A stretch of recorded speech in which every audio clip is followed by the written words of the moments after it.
Another day in a life with Aaron. And ito yung day, na nagpunta ako sa Vice Cosmetics Jewett All Cafe and this is my friend Ru.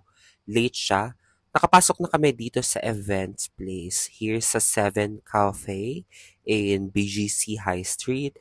And onting picture-picture lang. Actually, ang laki ng ginain kong weight. Medyo nagulat ako and I think kailangan ko talagang simulan ng aking wellness journey because for the health and for the figure din because pag nag-uukay ako, mga naghahanap akong damit, medyo malaki siya. And by the way, this is Miss Eliza.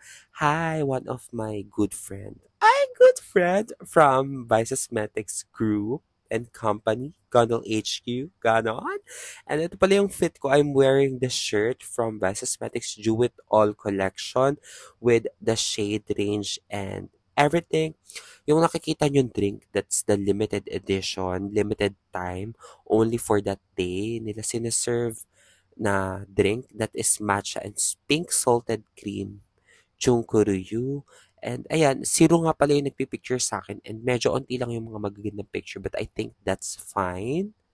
After that, dun na ako sa photo booth. Super love ko talaga yung mga photo booth pag may event kasi it keeps the memories. And after ng photo booth, lumaps na si Bading dahil gutom na siya. And I think hindi na ako nag-lunch this time. Medyo namumula yung eyes ko because nagkaroon ako ng allergy.